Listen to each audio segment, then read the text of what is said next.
para manaksa. By the way po, hindi lang isang kaso. Marami na po. At kadalasan po, ito ang kwento. Bakit sinaksa? Kasi binubuli daw siya ng kanyang kaklase. Binubuli daw siya.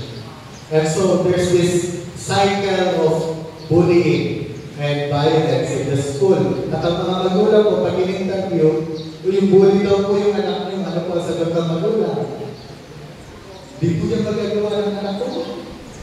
Napakabait ng anak ko. Lagi naman kong gano'n ang reply. Detached po ang mga parents sa buhay ng kanilang mga anak. And it's leading to a crisis of morals among our young people. Di po ako narito para pagalitan ng mga magulang. Napakahirap po ng buhay ngayon. Okay po? Dati po kayang magkaroon ng 10, 13 anak, isang mag-asawa, at okay lang yun. At sila po'y mabubuhay. Pero ngayon po, for some reason, sa hirap ng buhay ngayon, kahit po kumayon ang dalawang magulang, ay napakahirap pa rin po ng buhay. So hindi po ako narito para sisihin ang ating mga magulang. I'm just here to say, meron pong krisis ng moralidad among our young people. And the solution will never be found in politics. Pero po, kahit po sinong presidente ang ihalal natin, kahit po sinong makasiwa sa DepEd, paano niyo po babaguhin ang puso ng isang tao? Paano niyo po bibigyan ng pag-asa ang isang estudyante walang pag-asa? Paano niyo po hihilumin ang puso ng isang kabataan na nabubuli buong buhay? Nasaan ang pag-asa? Sabi nga po sa ating kinanta kanina, ang daluyan ng ating pag-asa, ang daluyan ng ating kalakasan sa panahon ng pagsubok, walang iba kundi ang ating Panginoon. It is only the Lord that can save our nation, our young people. And by the way, it is a radical solution. Pero ito po ang aking paniniwala, paninindigan. Malala po ang ating problema at tanging ang radical change, pagiging born again, ang solusyon sa problema nito. So, ang pamagat po ng ating message for today is the new man, ang bagong tao na. As you may know, Easter po last Sunday. At ito po ang dapat natin pakatandaan. Okay po? Ang sentro po ng Christian faith, ang sentro ng ating pananampalataya ay simple lang po. Okay po? At iba tayo sa ibang reliyon sa sentro na ito. Ang sentro ng ating pananampalataya ay si Jesus po ay bumaba mula sa kalangitan. Bakit po siya pinatay? Tanong ko po sa inyo. Alam niyo po ba kung bakit pinatay ang ating Panginoon? Dahil ba sinabi niya magmahalan tayo? Meron ka bang pinatay dahil sinabi magmahalan tayo? Wala pong pinatay dahil sinabi nila yun. May mga nagsabi doon, nainggit ang mga Pariseo kay Jesus, and that may be true.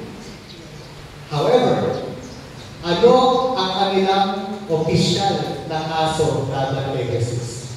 Kasi ganito parang politika lang yan. Kapag may kalaban ka na gusto mong patunay, ano gagawin mo? Pagtalo ka sa botohan, kakasukan mo. Pero dapat, totoo yung kaso. Kasi kapag hindi totoo yung kaso, counter mo. So, meron pang ginawa ng mga Pariseo. They accused Jesus of a crime para mapapatay siya. At ano yung krimen? Ipinantay daw niya ang kanyang sarili sa Diyos. And even worse, tinuturo niya na siya ang Diyos. Napakatindi pong teaching. At yun po, every time Jesus teaches this, siya po ay sinusubukang patayin ng mga Hudyo. Pansin niyo po yun? When Jesus said to the Jews, before Abraham was, I am. Ang mga tao ko, mga Hudyo, nagsimula na silang pumulong ng mga bato. Bakit po? This man is blaspheming. Siya po ay pinapatay niya ang kanyang sarili sa Diyos. Pero ito po ang tanong, totoo po ba? Na siya ay anak ng Diyos at siya ay Diyos. Hallelujah! Paano po niya ito pinalalayan? Ang sabi niya, he will show them the sign of Jonah. Ano po yung sign of Jonah? Si Jonah po ay kinain ng isda at nanatili sa tiyan ito sa loob ng ilang araw? 3 araw. At pagkatapos ay 3 araw, siya po ay itinura ng isda. By the way po, si Jonah po malamang sa time ngayon ay patay. Pero niresurrect siya ng Panginoon para po gawin ang patay ng Diyos. And so, si Jesus po, in the same way, siya po daw ay mamamatay, and after 3 days, ano po mangyayari? Siya ay mabubuhay. At tanong po, mga minamahal, nangyari po ba yun? Hallelujah! Hindi lang po ito tinestify ng 1, 2, o 12 tao. Sinabi po ni Apostol Pablo na nagpakita daw ang ating Panginoon sa halos 500 katao. At hindi lang po nila ito nakita para nakakita ng imahe ni Maria sa puno. Hindi po gano'n. Sila po ay nakausap nila ang ating Panginoon, nakikain pa sa bahay nila, at tinuruan po sila. Lahat po na yung iba po sa kanila, like Thomas, nahipo pa po nila yung sugat ni Jesus. Patunay na yung katawan na inilibing, ipinako sa usap ng inilibing, ay nabuhay muli. At meron nga po silang hamon eh. Hanggang ngayon daw, walang laman ang libing na. Hanggang ngayon po, pwede pong bisitahin ang libingan ni Jesus. Wala pong laman na bakal. At ang sabi po ng mga Pariseo, bakit daw walang laman? Ang sabi nila, ninakaw ito ng mga Hudyo. Kasi ito po, ano po ang ibig sabihin ng kanilang pagkain? Ano po inaamin nila? Totoo wala yung katawan. Totoo na wala ang katawan. At totoo, 5 tama kita nakakita nito. Kaya po, libo-libo pong mga tao ang naniwala sa ating Panginoon. And that is the center of our faith. And iba po yan sa ibang reliyon, by the way. Sa ibang reliyon, puno lang po ito ng mga taong either nag-inventa ng kwento o nanagigit. Alam niyo po ba ang pinanggalingan ng Islam? Ikalawang pinakamalaking reliyon sa buong mundo, Islam. Ano po ang simula ng Islam? Na naginip po daw si Muhammad sa isang kwento. In fact, sa panaginip niya ay sinakal daw po siya ng isang demonyo. Akala niya demonyo, sinabi niya lang later na anghel. Pero sinakal po siya nito. Akala niya ay siya yung tinatake ng demonyo, pero pinaniwala niya sa kanya ng kanyang asawa na hindi demonyo yun, anghel yun, propeta. Yun po ang origin ng Islam. Nakasulat po ito sa kanilang holy word. And so, ang Islam po ay galing lang po sa panaginip. Si Timo rin po, tumatakbo po ng senador. Siya po ay nagiging na isa sa pinakamalaking kultong grupo dito sa Pilipinas. Paano niya nasabing siya ang anointed son of God? Ano po ang nangyari? Na naginip daw siya. Kinausap daw siya ng ama sa panaginip. At siya daw ang anointed son of God. Iglesia ni Cristo po, napakalaking kulto rin. Paano nagsimula yan?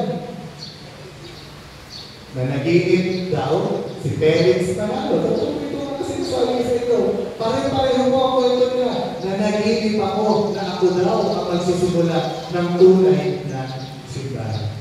Si Jesus po ba na naginip na? No? Paano po ipinanganak ng ating Panginoon? Tulad po lang nasasabi sa kasulatan, ang isang birhen po ay nabuntis. She conceived by the power of the Holy Spirit. At ang bagong ito ay hindi tao lamang, bagos siya ay ang tunay na anak ng Diyos. That is the Christian difference. At ngayon pong araw na ito, ano po ang epekto doon? Kung meron po tayo pinananampalataya ng Jesus, ang tanong ay, ano ngayon? Ano ngayon? Kung may buhay ng Diyos, at kung totoong Diyos ang tinanggap mo sa puso mo, ano naman ngayon? Let's read the Bible. Let's see our verse in 2 Corinthians chapter 5, verse 17. Saan po natin nasabay-sabay? Kaya kung nakipag-isa na kay Kristo ang isang tao, isa na siyang bagong nilalang. Wala na ang dating ang pagkatao. Sa halip, ito'y napalitan ng bago. Mga minamahal, I am not here to preach something about psychology, something to motivate. Hindi po inspirasyon ang aking ibinibigay. Ang aking pong ibinibigay ngayon ay katotohanan. Ano po ang katotohanan? The moment you put your faith in Jesus Christ, may espiritu po kayong natanggap. There is a spirit from heaven that came down and worked in your heart. At hanggang ngayon, kumikilos sa iyong puso. At ano po ang ginagawa ng espiritu ito? Ikaw ay tinutulungan at kaiwanan ng Diyos, ikaw ay binibigyan ng bagong pagkatao. Naniniwala po ba kayo na binibigyan kayo ng bagong pagkatao ng Diyos? Hallelujah. The moment you focus on Christ, nakakalimutan mo yung dati mong buhay. Nakakalimutan mo yung mga dating nagpapaligaya sa iyo. And when you're transformed by the Spirit, you'll have a life na pleasing sa ating Panginoon, hindi lang sa gawa, pero internally din sa ating puso, ay tayo nagkakaroon ng isang fresh na perspective, isang fresh na pag-asa, kalakasan sa bawat araw. May iba. Hindi lang po paniniwala sa isip, pero there's something that the Holy Spirit has done na nagbigay sa atin ng isang bagong pagkatao. Amen po ba? Sino po dito na-baptize na? Na-bautismohan na po. That is the symbolism that is happening in baptism. Kung ikaw ay inilubog sa tubig at inahon, ano po ang nangyari? Inilibig na ang dating sarili, ipinanak na ang bago. Tignan niyo po yung katabi niyo, nagbagong buhay na po. Ang Christian dapat magbago. Jesus said it in John chapter 3. Unless you be born again, you cannot enter the kingdom of God. Sabihin niyo nga po sa katabi niyo, dapat born again. At ang ibig sabihin po ng born again is a total renewal of ourselves. Kaya nga po, any ideology na satanic po or satanic, it encourages you na hindi mo kaya magbago. That your flesh is your master. Kaya pansinin niyo po, the LGBT agenda will always insist this. Pinanganak akong ganito. Narinig niyo na po ba, pinanganak akong ganito. Or even worse, ginawa ako ng Diyos na ganito. Ano po ang presumption nila? Hindi ko kayang baguhin yung laman ng ating puso. And in fact, ito po ang problem eh. Kapag hindi po tayo naniniwala doon sa ating Panginoon, pag hindi tayo naniniwala na kaya tayong baguhin totally ng ating Panginoon, it leads us to strange and dark places sa ating kultura at buhay. Sikat na sikat po ngayon ang PBB. Ano? At ang nakakatawa po sa akin, nung napanood ko yun, na isang place ang tawa ng tawa. Ang pamatayan daw ng pagboto ng mga tao ay kung sino yung nagpapakatotoo. At tinanong ko yung asawa ko, ano yung ibig sabihin ko nagpapakatotoo? Nasagot na asawa ko, basta yung pinakamaraming inaaway. Yung pinakamaraming inaaway, yun ang nagpapakatotoo, kaya yun ang nag-mistake. Kapag masyado na mabait, yun din mo out. Bakit kayo vote out? Kasi hindi ka daw nagpapakatotoo. Hindi mo pwedeng magalang lang yung tao. Hindi mo pwedeng mabait lang, ayaw makipag-away. Hindi mo pwedeng yun na maging totoo. Hindi, ang assumption, hindi. Lahat ng tao may kuluyan sa loob. At ang dapat mong gawin, kung ikaw ay authentic, by the way, hindi na mabuting tao ang hinahanap ngayon, yung totoong tao. Totoong tao ka ba? Ilabas mo. At kasi po kinag-volunteer sa barangay. Natatawa si Ate Nesty kasi yan ang huling-huling bagay na dapat mong gawin minsan. Kapag gusto ko ng taluntok, mabuting hindi pagpakatotoo. Amen po ba? Kapag gusto mo ng manaksa, magpapakatotoo ka ba? Kailangan eh.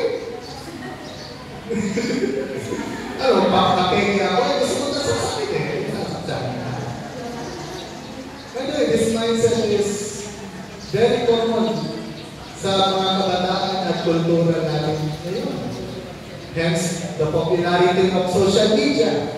Sino yung mga sumisikat sa social media? Yung post na inaaway, chinichismis. At ang nakakalungkot, whenever people are being inconsiderate and unkind online, ang lagi din na sinasabi, totoo naman. Ito yung totoo eh. Perhaps ito yung totoo in a worldly sense. Ang babo naman ang katotohanan ng galit ka.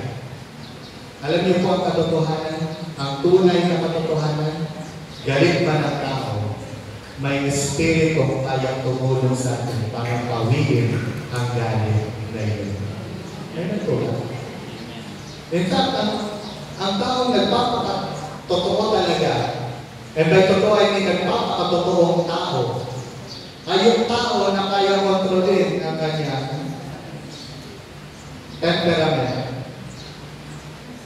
Ano tawag doon? Hulos dili. Di alam ng mga kabataan ibig sabihin ng hulos dili.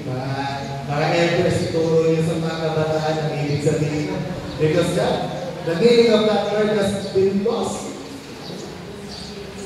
Dati napakahalaga no, hulos dili, di ba? Kapag tumataas na yung tono mo, hulos dili. And it was good. Di ba?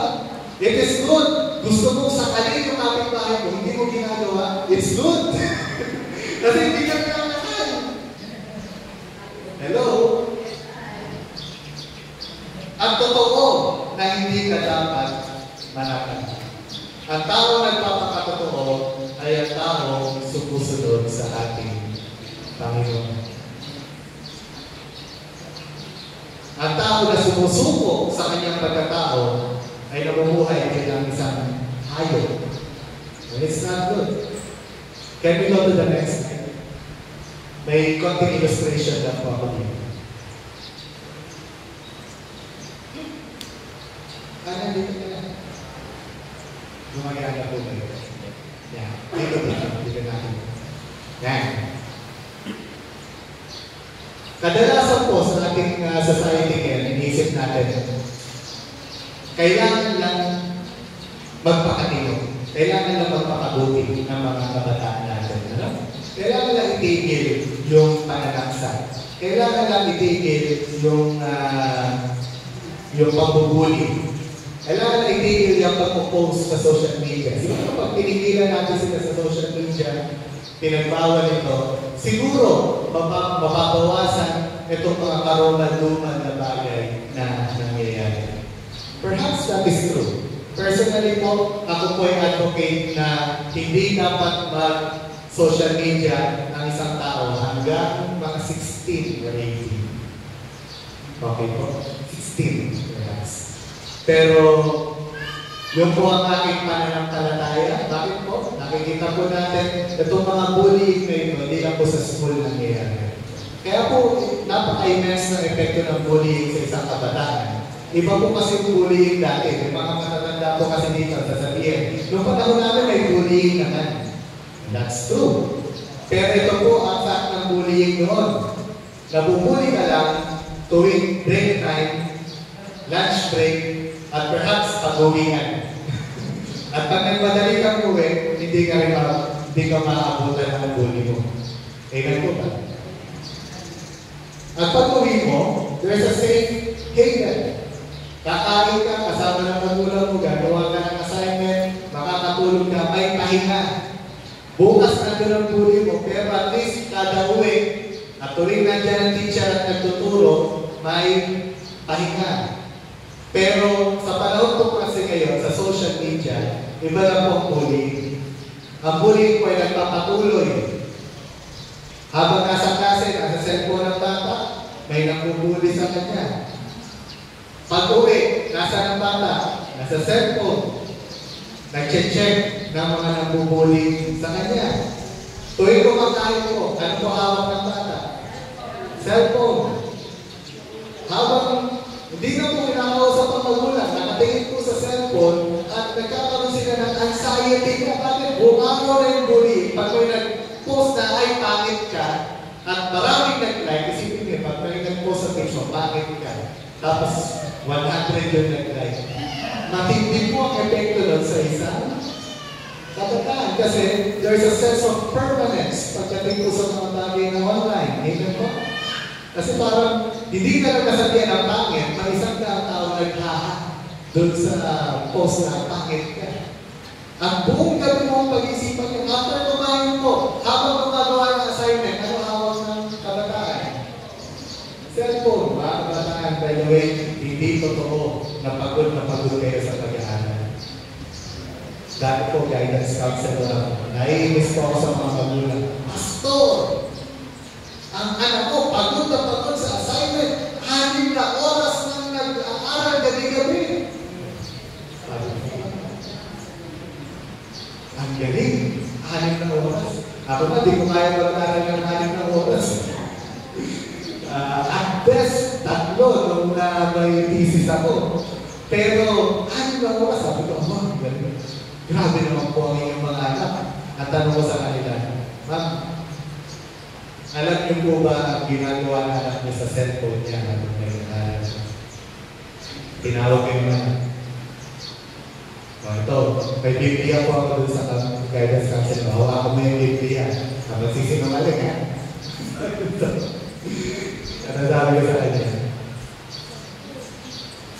Gano'n kakatagal mag-Facebook o mag-YouTube o mag-Instagram o anong TikTok tuwing ikaw ay nag-aaral. Sabi ng mama mo, 6 na oras na nag-aaral. Ilang oras ka talaga nag-aaral? Mama mo ba? 2 hours. Ibig sabihin, siya po ay nagkalakwat siya, 7 to 11. At nag-assignment lang, alas 11 onwards. At sigurado ko, dahil natin yung magulang niya, nagsisinungaling na yun. Malamang alam na nagsisinungaling mag-assignment. Mga minamahal, at kung babad ka doon, ang social media po hindi lang laro. Okay po, it's not relaxation. Ang social media po para sa mga kabataan, they're always engaged. And usually, hindi po naging payapa ang mga topic dyan. Sila po ay nabubuli. Minsan sila ay nabubuli. At akala natin mababaw, pero kung lagi kang exposed sa mga bagay na yan, mauwi talaga sa mali. So ito po ang tanong, kung itigil ang mga bagay na yan, kaya healthy po ba ang ating tayo? Siguro. However, paano po kung ang plano ng Diyos ay hindi lang tayo magkaroon ng matinong tayo? Ang plano po ng Diyos ay magkaroon tayo ng isang born again na society. Hindi lang po yung pagbago ng labas, pero pagbabago po ng puso ng Lord. Kasi kung napakarami mga kabataan, double life, amen po ba? matinong bata sa bahay. Pero may persona sila na hindi nila pinapakita sa kanilang magulang. Na magugulang na lang tayo pala mo na pala yung anak. Meron pa akong bata kilala. Nakakadismaya. Kasi pag uwi niya, grade 5 itong bata nito. Nakita ko siya umuwi from school. Nandun ako sa bahay ng kaibigan ko. Umuwi yung bata. Kinamusta siya ng magulang niya. Kamusta kay school? Alam niyo po sagot ng bata. Wala namang kwenta tinuturo ng teacher. At grade 5. Ganun po magsalita yung bata. Marunong pa sa matanda. How can we change that child?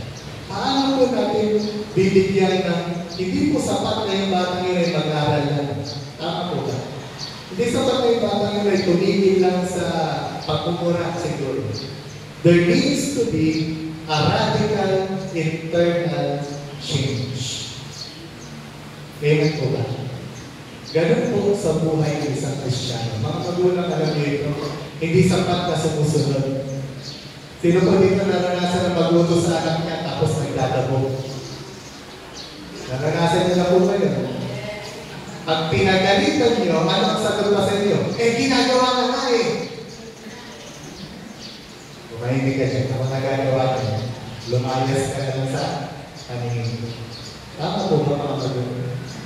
Nakakainis ang isang tao sumusunod pero wala ang puso sa pagsunod.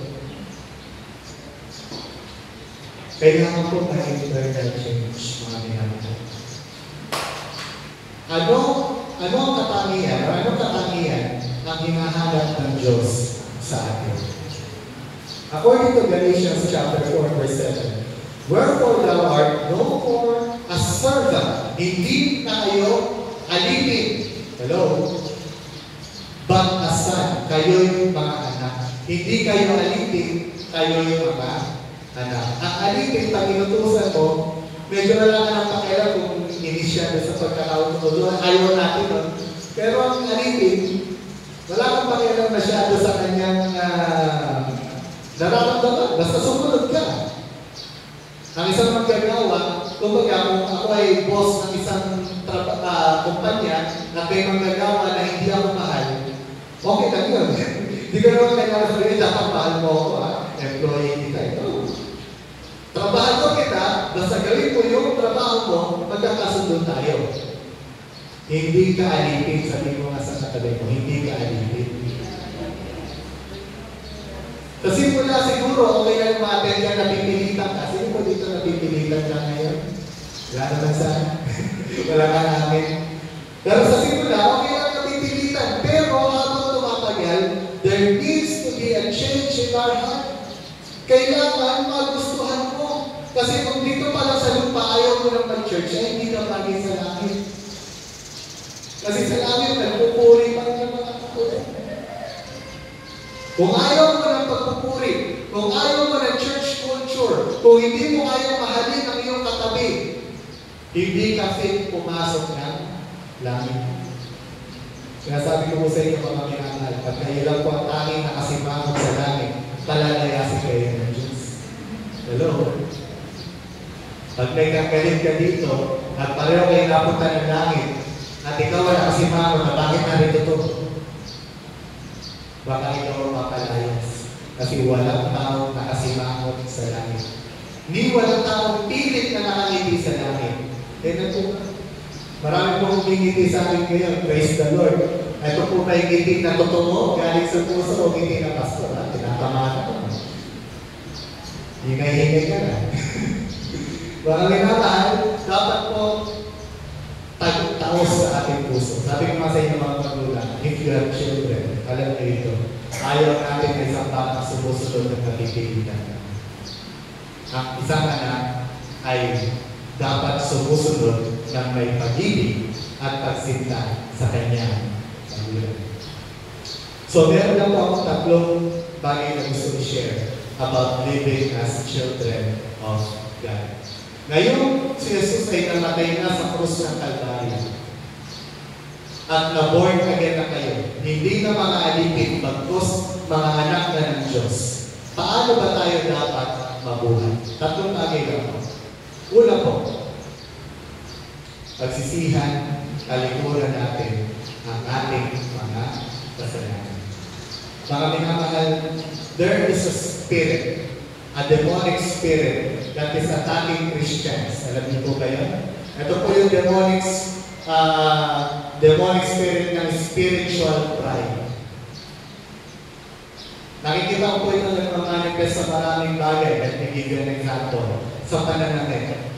Kapag ang pastor po ay tinama ang pananamit, natin po namumuna ako ng crop top sa church. Nakita ko na ng crop top. Sinaway ko. Hindi ako taga doon kaya hindi ko na alam na nangyari. Nag-chat na lang po sa akin yung pastor kahit sinabi sa pastor. Medyo naging controversial yung comment about crop top. Bakit? Kasi daw, dapat daw respetuhin na lang natin yung ibang pananamit sa panahon ngayon. And, siyempre po, matigas ang ulo ko.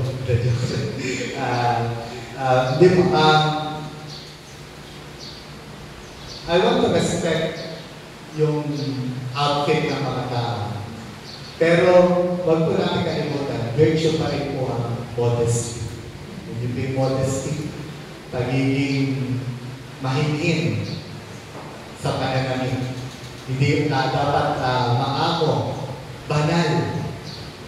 Hindi po ito pagbabanal-banal. Dahil born again na po kayo, anak na po kayo ng Diyos. Amen po ba? At ang anak ng Diyos dapat banal, manamit. Ang sino ba nagsasabing nagbabanal-banalan lang ang mga nag-i-impose ng modesty sa church, ay sila po hindi pa born again kasi sila, hindi pa nila nakikita na sila ay anak ng Diyos at dapat banal sila manamit. And I call this a lying spirit. I call this a demonic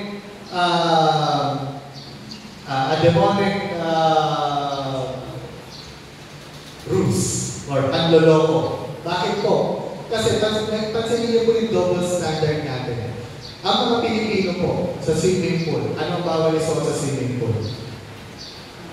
Bawal ang paong. Bawal ang itim na t-shirt o makapal.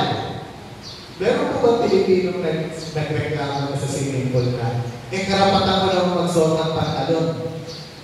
Bakit nyo kayo inuhusgahan? Hindi, ang mga Pilipino nagko-comply. Amen po ba?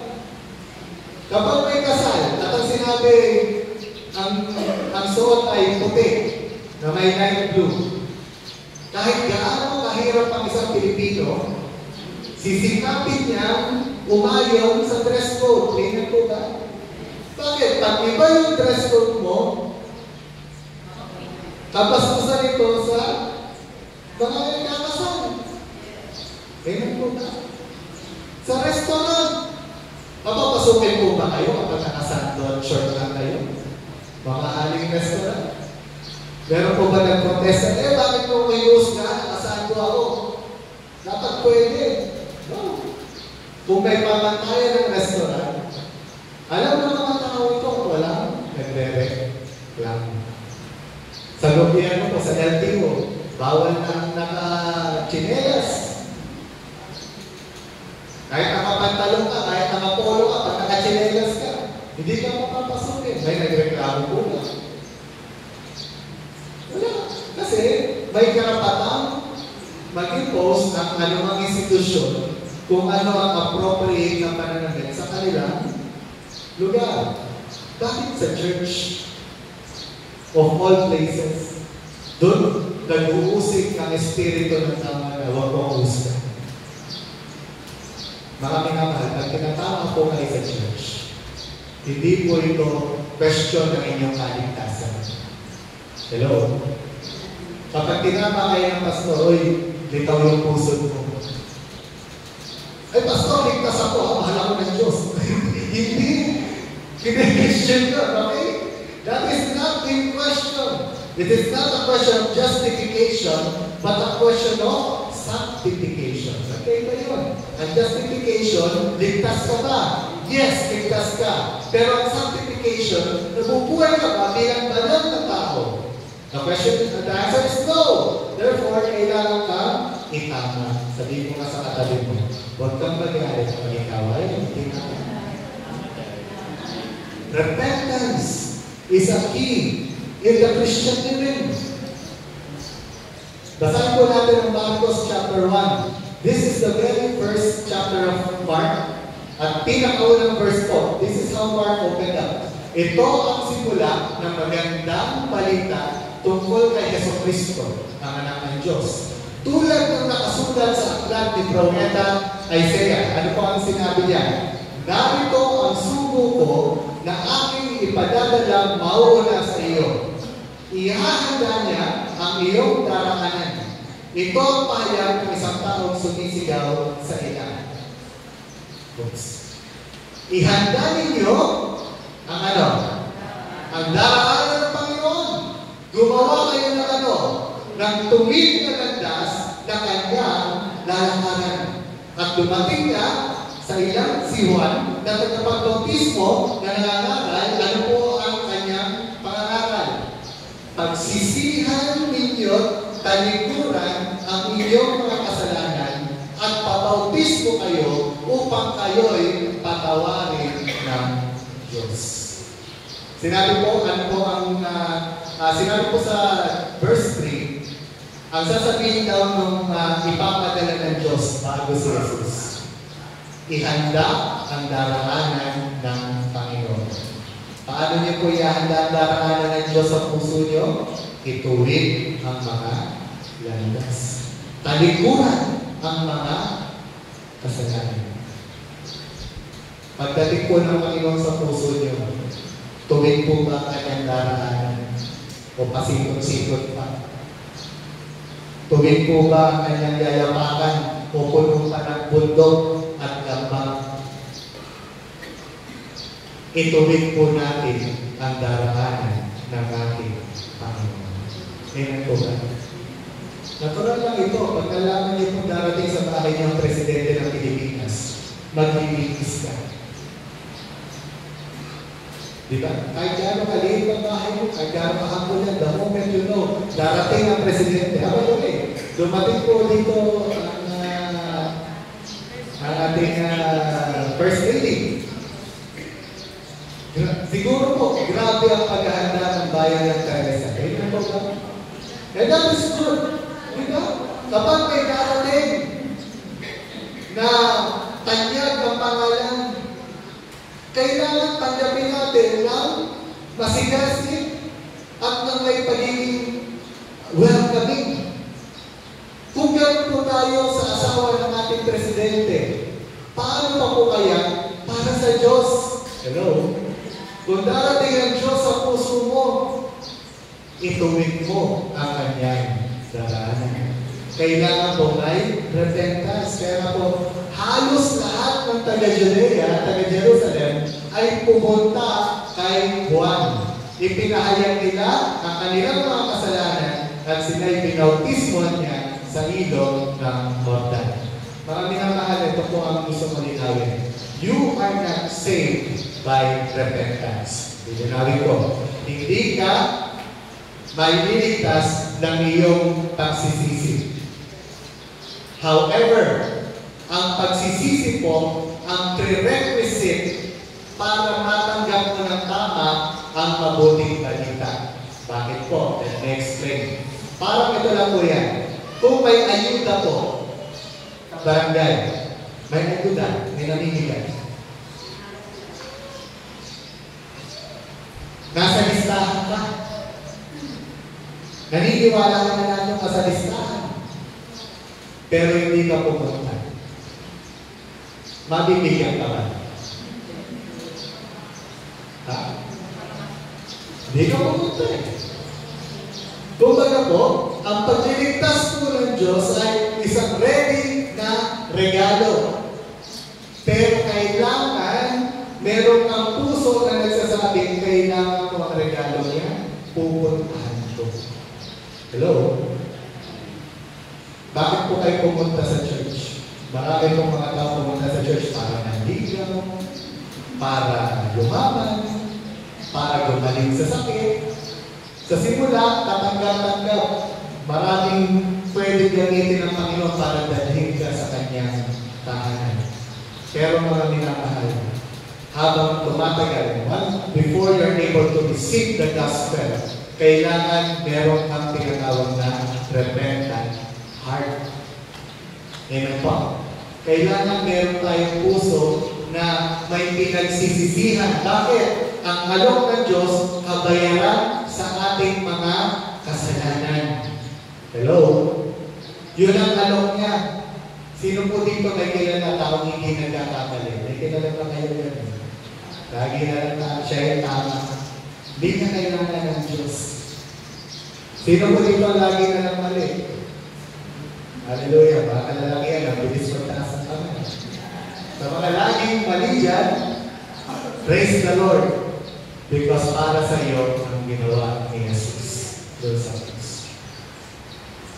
Ang sino ba na hindi pinagsisisihan ng kanilang kasalanan, hindi nila matatanggap ang gospel.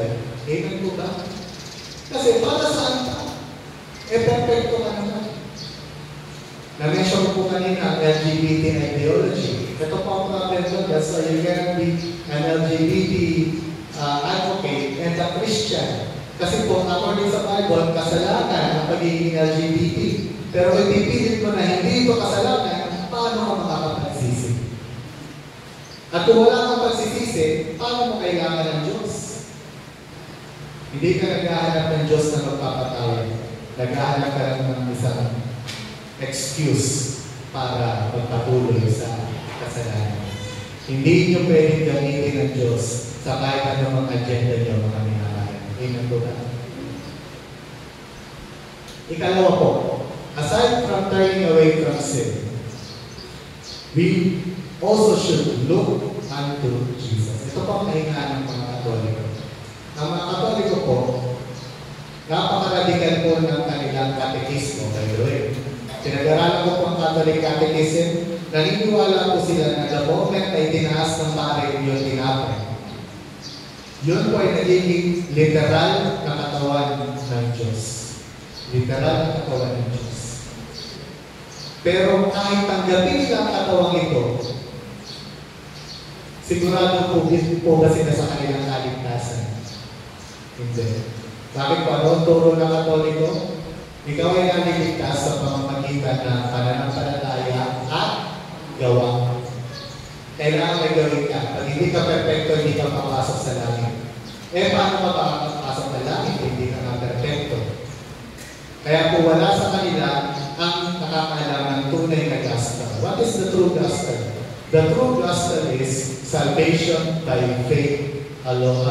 By grace, through faith alone in Jesus. Basahin po natin ang Hebrews chapter 12, verse 2. Ituon natin ang ating paningin kanino po? Kay Jesus. Sa Kanya nakasalalay ang ating pananampalataya mula simula hanggang katapusan. Dahil sa kagalangang naghihintay sa Kanya, hindi niya inalintana ang kahihiyan ng pagkamatay sa krus. At siya ngayon nakaupo sa kanan ng trono ng Diyos. Mga minamahal, the Bible clearly teaches, look unto Jesus. Tuwing hindi kayo nakatingin kay Jesus, manghihina ka. Tuwing hindi kayo nakatingin kay Jesus, iisipin nyo, papunta ako impyerno. Tuwing kayo hindi nakatingin kay Jesus, wala kayong paghuhugutan ng kalakasan at pag-asa sa bawat araw. And looking unto Jesus requires a self-emptying. Hindi ko na po naisulat dito, but in Philippians chapter 3, nilalala po ni Pablo doon na I want to know Christ. I want to know Christ. At para mangyari yun, tinuring niyang basura ang lahat ng sarili niyang mga gawa. Hello? Bakit ka makakapasok ng langit? Pag-akyat niyo po sa kalangitan, tatanungin po kayo ng Diyos. By the way po, hindi po si San Pedro ang sasalubong sa akin sa langit. Baka po, may mga Kristiyano po Kailangan tama minsan. Sino po ang sasalubong sa atin sa langit? Hallelujah! It is Christ. Hindi po si San Pedro. Alam niyo po, nalulungkot ako para kay San Pedro. Alam niyo po mga bakit? Kung meron pong disipulo na galing sa manok, si San Pedro. Alam niyo po ba kung bakit ngayon si San Pedro? Ha? Hindi ko maaari po alam bakit nila nilagyan ng manok. Kasi kung ako si San Pedro, ayoko nang makakita ng manok. Nakakita ko naman nila, sabi niya, kaya sa labas. Bakit po? Ang sabi ni Jesus kay San Pedro, bago ang paghinamok ang manok, itatakwil niyo ako ng 3 beses. Kung ako si San Pedro, ayoko ng manok. Ang nakakatawa po sa Catholic Church, ginawa pa nila ng alagang manok si San Pedro. Hindi ko mag-aalaga ng manok yun. Magagalit sa manok yung taong yun. And it is not St. Peter that will welcome us in heaven. Ang magre-receive sa atin sa langit ay walang iba kundi ang Panginoong Jesus. And what a moment that would be na pag-akyat ka ng langit. Alam niyo po ang sasabihin ni Jesus, kapatid, punta tayo kay tatay. Hello? May mga tao po kasi inisip may pina sa langit, isa-isang tinitignan, yung listahan, papasok, etc. etc. Yung aklat ng buhay na yun, si Jesus mismo ang nagsulat. Yung aklat ng buhay na yun, kabisado ng Panginoon kung sino ang nandyan. At ang sinabi po sa Biblia, ang sino man na nanampalataya kay Jesucristo ay binibigyan ng karapatan na maging anak ng Diyos. At sinabi ni Jesus, hindi ko na kayo tinawag na mga alipin, bagkos ako'y malungkot. Malungkot kong tinatanggap kayo, tinatawag kayo bilang aking mga kapatid. Hello? Pag-akyat niyo sa langit, sasalubungin kay Jesus. Hindi, wala na pong introduction na kailangan kapatid at gayakapin po kayo ng inyong kapatid na si Jesucristo. At dahil anak ng Diyos, malaya ka pumasok. Hindi ka pumapasok sa bansa parang hanap ka ng visa, immigration, etc. Hindi po ganyan. Wala pong papel sa langit. Bagkos ikaw ay umuwi sa tunay mong tahanan. Saan ang tunay mong tahanan? Doon sa langit, huwag niyo po kami pagtawanan mga pastor ko ang panahon po lang nila langit. Pastor, langit ka ng langit. Di ba pwede dito muna sa lupa? Mga minamahal, ang isang hibla ng damo sa langit ay mahalaga pa sa pinakamahal na diamante dito sa lupa. Alam niyo po ba yun? Isang hibla. Ang ginto, tinatapakan na po. Kalsada. Eh mga minamahal, it is my duty as a pastor to remind you of that place. Kung kayo ay nahihirapan sa buhay nyo ngayon, tandaan nyo, hindi ito ang buhay na ikinakalaw ng Diyos sa inyo. Hindi ito ang huli. Because inihahanda lang niya kayo para tanggapin ang tunay niyong buhay doon sa kanyang kaharian magpakailanman. Doon po sa lugar na yun, I cannot describe it to you perfectly. Pero sinabi sa Biblia, sa lugar na yun, wala na pong iiyak. Sa lugar na yun, wala na magkakasakit. Sa lugar na yun, wala na ng babayaran. Sa lugar na yun, wala na utang. Wala na mga deadline. Doon sa lugar na yun, magkakaroon na ng kapayapaan. Mga minamahal, let's hold on to that hope. That is God's promise to us. At maalala mo lang yun if you focus solely on Jesus. Sigurado na po ba kayo makakapasok kayo langit? It is not by our words, not by might, not by power, but by the Spirit of God. Because of our faith in Jesus. Pinakahuli po sa mga ganito. Tensya ako, wala akong relo. Di ko lang nag-overtime mga sobra-sobra. accurate. Hindi ko na alam kung oras mo next time. Sorry kung overtime ako. But let's go to the final point. Ang sino man na mamumuhay bilang anak ng Diyos ay dapat po mayroong tinatawag na the presence of the Holy Spirit. Ano po yung simula? Repentance. Ikalawa, looking unto Jesus, accepting by faith His gift of salvation.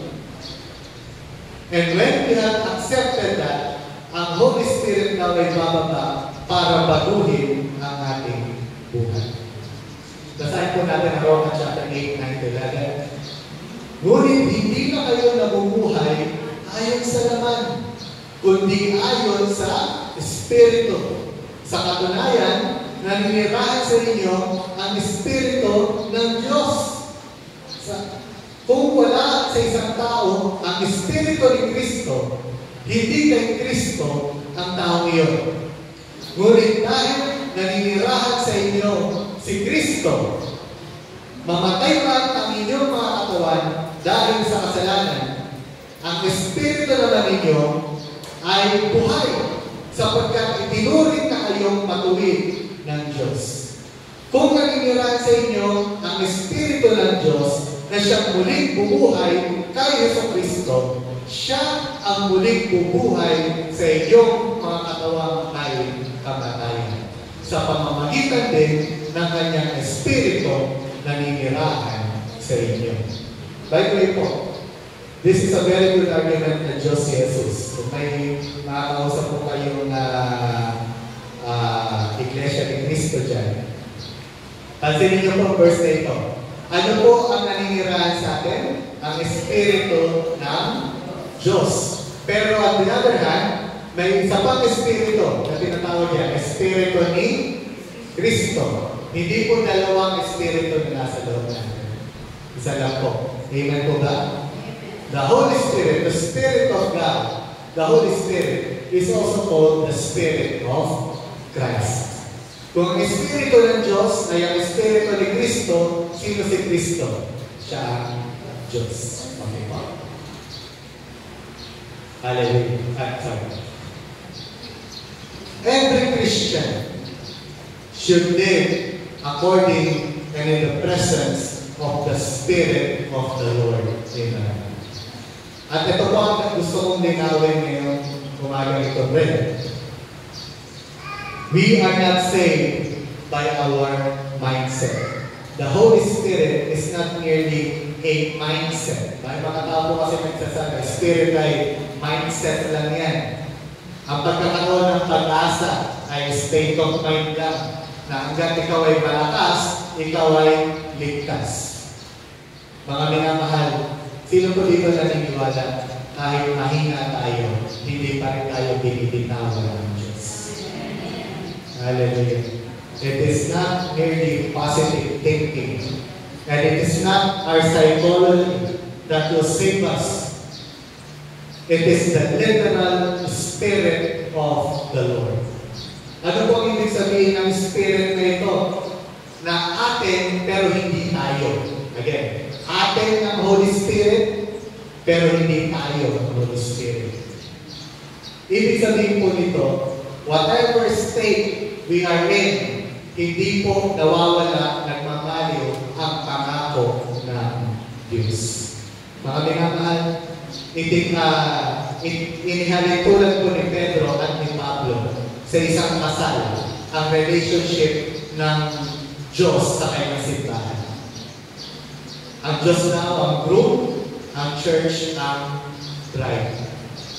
And let us review, ano po pa sinasabi sa wedding vows? Sinasabi po bang tuwing kasiyahan lang? Tayo yung sasama sa panahon ng kasiyahan, pero pag hindi na masaya, babay na. Now, by the way, that is the basis for lawful divorce. Sa Amerika po, basta hindi kayo nagkasundo, hindi na kayo masaya, pwede na kayo mag-divorce. Mga minamahal, impyerno yun. Nung hindi ka pwedeng manghina, pag nanghina ka, babay na. Nakakatakot, nakakapangilabot, at napakadilim ng buhay na yun. But praise be unto our Lord. Nagsabi niya, hindi kita iiwan ni pababayaan. Sa hirap at sa ginhawa, sa sakit, sa kagalingan, sa kasagalaan, sa kahirapan, anuman ang mangyari, walang iwanan. That is the promise of our Lord. Ang mga kulto po, nag-gaslight ka, hindi ka na-church, hindi ka na-church. Ganun po sinasabi na Iglesia ni Cristo. Hindi ka na-church, hindi ka ligtas. And by the way, that is what the Catholic Church also teaches. Kasi sa kanila, nagliligtas yung tinapay ng komunyon. At pag di mo ito nag-iisip linggo-linggo, yung paglabas mo pa ng nasimbahan, nagkasala ka na eh. Hindi ka ligtas. Pero mga minamahal, iba po ang totoong gospel. The real gospel declares, anyone who declares that Jesus is the Lord, anyone who calls on to the name of the Lord shall be saved. Ang sino mang tumawag sa pangalan ni Jesus.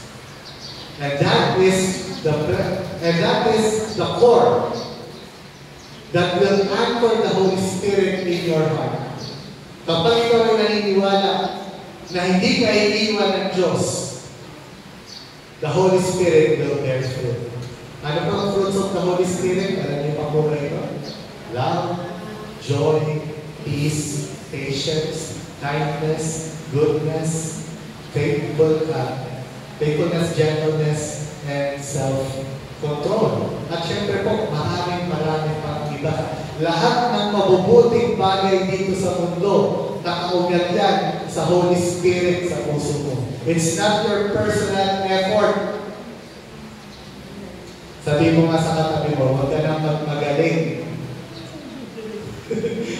Pero pag magagalit, huwag na sabihin, no? Pero ito po, seryoso usapan, huwag na tayo magmagaling dahil hindi natin kaya. Paano po hindi magsusungit ang isang masungit na tao? Paano po hindi magiging tamad ang isang tamad na tao? Naisip nyo na po ba? Hindi tamad nga eh. Not unless the Spirit of the Lord moves. And by the way, the moment na tumilos ang banal na Espiritu, totoo po sinabi sa Biblia, persecution. Ako po ay tamad. Pag nagsipag ako, the moment na nagsipag ako, totoo kwento ito, ha? Nausig po ako na Holy Spirit, sinubukan kong magsipag. Alam niyo po ba ang nangyari nung nagpalis ako ng bahay namin ang wala nagbumunto sa amin? Ang nanay ko po'y nakita ko, at sabi niya, anong himala ito? Sabi ko, nagpapakabait ka na. Mapagpula pa. Because that is true. Diba? Na-mention po ang LGBT. Ang una pong ma-experience sa isang LGBT na nananampalatayang kaya akong baguhin ni Jesus is persecution. Persecution sa mga Kristiyano, persecution din sa mga kapwa niya LGBT. And everyone is telling him, paano po, iba ka eh. Hindi ka ganyan eh. That is true. Sabihin niya sa Diablo ngayong araw na ito, hindi na ako ganun. Romans chapter 7. Ina-agonize po ni Pablo ang kanyang kasalanan, struggle with sin, pero ang kanyang paninindigan, hindi na ako yun. Nilibig na kasama ni Jesus. Hello? Mga minamahal, do not give in to despair. If there's one thing that I want you to remember today, is this. Panghawakan nyo ang pag-asa sa Diyos. Ano po yung pag-asa sa Diyos? Maniwala kang kaya kanyang baguhin. Maniwala kang kaya kanyang iligtas. Maniwala kang kaya kanyang ibangon. Wala kang trabaho, maniwala kang kaya kanyang bigyan. May sakit ka, maniwala kang kaya